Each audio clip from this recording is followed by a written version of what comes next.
Episode 459. Was this written by a human? The AI6 Podcast with Joanne Sweeney. AI detector tools are far from reliable, and Reuters journalist Marina Adami went on a mission to research the academic insights on these tools, and her findings make for interesting reading. Hello and welcome back to AI6. Thank you for being a subscriber. If you've just discovered the show, well, you're very welcome, and there's a whole back catalogue for you to enjoy. I'm Joanne, on a mission to upskill 500,000 people in AI in just 6 minutes a day. On Saturdays, we have the long listen.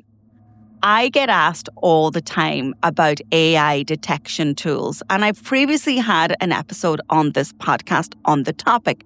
But a recent article by Reuters journalist Marina Adami piqued my interest, and I thought it deserved a run out on this show. And so she asks the question, can we really tell whether a text was written by AI? And not with certainty is the answer.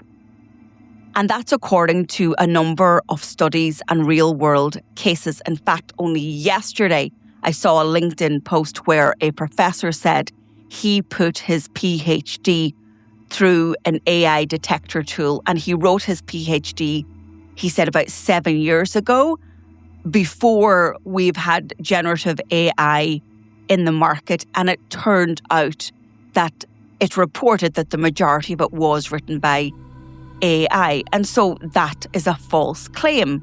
So the detector tools you need to be really careful around, because you can make claims about someone's work on the back of an unreliable tool, which of course could lead to bigger issues.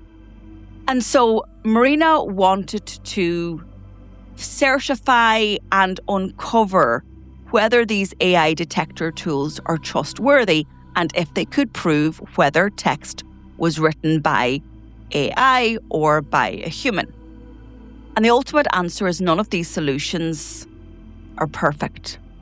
And she says the question is not just whether a detector can flag a text, but whether it can do so reliably enough to support a decision that affects someone's reputation, their grade, or their job prospects.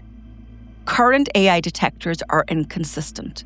Some studies show reasonably strong performance on unedited AI text, but accuracy drops when the text has been edited, paraphrased, or mixed with human writing. Research also shows that false positives remain a serious problem, especially for non-native English speakers and technical writing, where human prose can be mistakenly flagged as AI generated. The problem is simple. A detector does not know who wrote a text. It only estimates the likelihood that the text has the statistical patterns of machine-generated language. That means it can be a useful signal, but it's not proof. And once the stakes are high, that distinction becomes critical. And this is where Marina brings our attention to what is called provenance tools. Instead of trying to guess after the fact, provenance systems try to document how content was created in the first place. For example, through metadata, watermarking, or verified workflows that show where a text came from. Voluntary certifications of human authorship are part of the same trend. They shift the burden from detection to disclosure and traceability. For journalists, educators, and policymakers, the significance is obvious. If a system cannot reliably distinguish human from AI writing, then it should not be used as the sole basis for punishment or exclusion. But provenance tools also raise their own questions about adoption, interoperability, and whether creators will actually use them.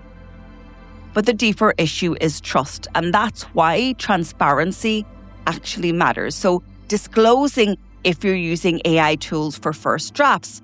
And I've already spoken about the agentic system that I use to create this podcast because it helps me with my research and also with first drafts.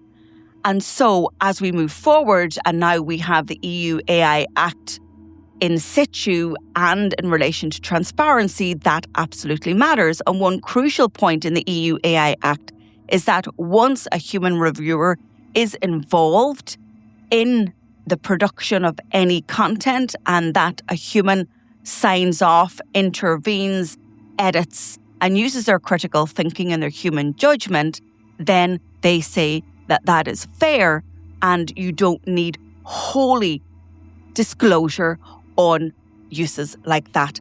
I have linked Marina's article in the show notes. It's a brilliant piece of work.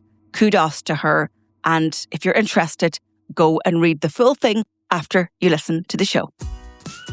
That's it for today's show. If you're ready to turn these insights into skills, here's how I can help. Get your copy of my book, AI Playbook, on Amazon. It's the perfect companion to the show. For weekly AI strategies, subscribe to my newsletter, Human in the Loop, on LinkedIn. Or if you want to take the next big step, you can take our CPD accredited professional diploma in AI. Maybe you need something more tailored for your organisation. You can book a call in my calendar at digitaltraining.ie. Or if you work in government or public sector, go over to publicsectormarketingpros.com. If you found this episode useful, please share it with a pro that you know. And I'd love to read your comments on Spotify. And if you can, take a second to like, rate, or subscribe wherever you listen. It really helps the show. This is AI6. I'll talk to you on the next episode.